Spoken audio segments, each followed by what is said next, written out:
বিড়াল হচ্ছে সবচেয়ে সুন্দর একটা প্রাণী।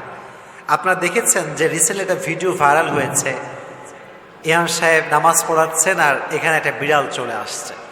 তো আমাকে একজন প্রশ্ন করেছে যে হুজুর, আল্লাহ সৃষ্টি আপনি ভাবতে বললেন, ঠিক আছে, বিড়াল পোষা কতটুকু জায়েজ এবং বিড়ালকে বাসায় রেখে পোষা কতটুকু জায়েজ, এটা হাদিস থেকে জানার দরকারটা আছে না নাই?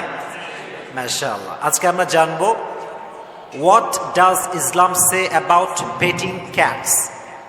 বিড়াল পোষা নিয়ে ইসলাম কি বলে, কোরআন কি বলে, জানার দরকারটা যুবক ভাইয়েরা আছে না নাই? জানতে হবে। দেখেন, বিড়ালটা হচ্ছে আমাদের আবেগের জায়গা, ভালোবাসার জায়গা। তবে একটা কথা মাথায় রাখবা, পুরুষরা কবুতরকে নারীদের চাইতে বেশি ভালোবাসে, আর নারীরা বিড়ালকে পুরুষের চাইতে বেশি ভালোবাসে। এটা প্রমাণিত। দেখবেন অনেক মানুষ কবুতরকে এত বেশি ভালোবাসে, কিছু কিছু যুবক কবুতরকে এত বেশি ভালোবাসে যেই পরিমাণ সে তার বউকে ভালোবাসে না, কবুতরকে ভালোবাসে, পাগল, যেখানে কবুতর দেখে দৌড় দেয়।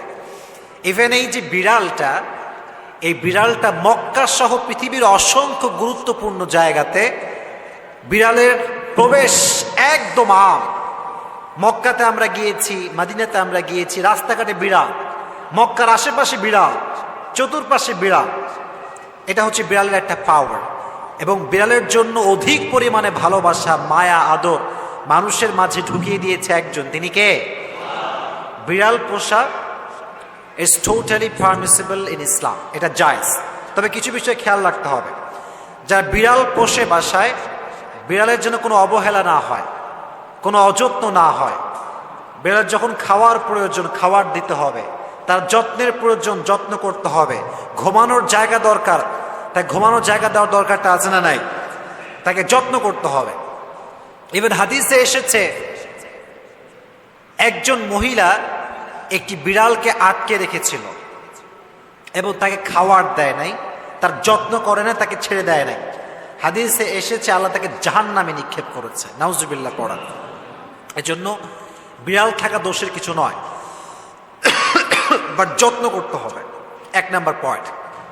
দুই নাম্বার পয়েন্ট, নবীজি বলেছেন হাদিসে, যে ব্যক্তি প্রাণীর উপরে দয়াবান হয়, যত্নশীল হয়, রহম করে, আল্লাহ তার উপরে রহমশীল হয়ে যায়। সুবহানাল্লাহ পড়ে।